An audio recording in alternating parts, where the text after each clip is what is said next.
methods for a little synthetic killing. It's all harmless fun.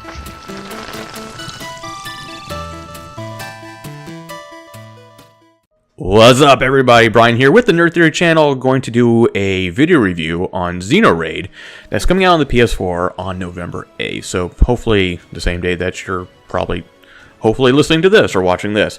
So a couple things. Nerd Theory, we kind of just do off-the-cuff reviews now. We don't have a script in front of us. We don't have anything that we wrote that we're going by. This is just us kind of just putting it out there as best we can. We find it more entertaining that way, and honestly, we screw up a lot, so it's kind of funny to listen to us screw up, and I'm sure you'll get some sort of humor out of it as well. See, right there, you could probably laugh at that. Second thing, we did get Xenoraid as a review copy from 10 Ton Studio, so thanks to them to be able to do this video review. Having said that, let's get started. Xenoraid. The description on their website from 10 Tons, which is based out of Finland, is it's a vertically scrolling shoot 'em up focusing on exciting action and deliberate shooting with a few micro shrapnels of bullet hell. Micro shrapnels of bullet hell may be an overstatement because I didn't really get a whole lot of that. But there might be a reason for that, which I'll get into later. So essentially, what you're doing is, it takes place in space.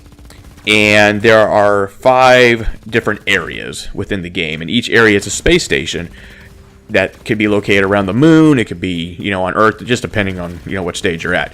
And there's little stories within it, which I'll get to in a minute. So, but the basic gameplay is this.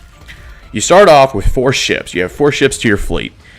When you're firing on the enemies, your weapons will overheat easily, okay? But when that happens, you can actually switch to another pilot or another ship and use their weapons instead, while your other ship actually, recovers from overheating on the weapons. So you have 4 different ships to do this. Now during the level or whatnot, if you do happen to lose a ship, it's not the end of the world. You do have 3 other ships. So if you lose one, it's not game over, okay? You have to lose all your ships in one actual stage in order for that to be game over. When that happens, it'll take you back to the menu. You can repair your ships if there's a lot of damage, or if you need the 4th ship or 3rd ship or whatever, you can buy ships. It just comes out of your credits that you get at the end of each stage. Now, but you don't want to do that because if you can help it, because you can actually get promoted the longer your ships stay on or live or don't get destroyed, whatever you want to call it, which earns you other credits, so you can do upgrades on your ship. Now, the upgrades, they're fine. They work, but they don't really change that much throughout the game, at least from my perspective. Now, then there's the story element. Okay, so each area in the space station has a little story. Chances are, unfortunately, you're probably not going to give a crap.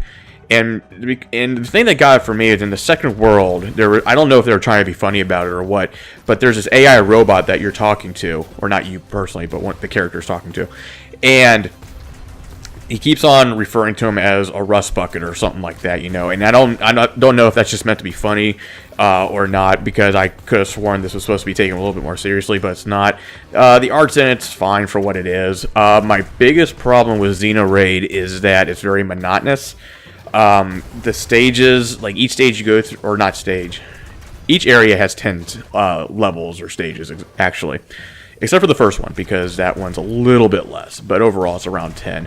But each one just feels like more of the same. Nothing really changes. It seems like it's the same enemies at the same time, all the time. The background doesn't change. The only difference is like asteroids come in, every so often to kind of screw you up. And that's where part of the challenge comes in. Speaking of challenge, the shooting aspect of it is kind of just like it's very floaty, okay? It's not like a regular bullet hell shoot 'em game that some people might be akin to. And so you really have to plan your shot. So it can be hard sometimes depending on which ship you have and which weapon that ship has. So that's pretty much it. Like there's just nothing. There was nothing about it. In fact, just full disclosure, I got to the third world or whatever you want to call it, and it just out of the 5, and it just like I'm good. You pretty much get the idea of what's going on. Now, having said that, they do add in like new enemies, like around the 3rd area that are cloaked. That gives it a bit of a challenge. But even with that, I was just kind of like, okay, I'm good.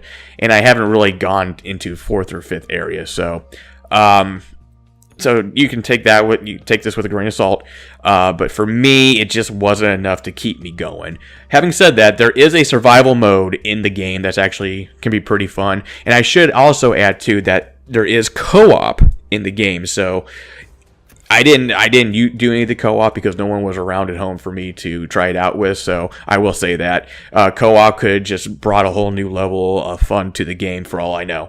But I don't know because I didn't get to try it. So sorry about that. That's pretty much it. I mean, Xenoraid, once again, it's fine. I don't think it's the greatest thing that I've played this year or anything like that. It's just fine. You know. Don't look for a big story. Don't look for major, spectacular visuals.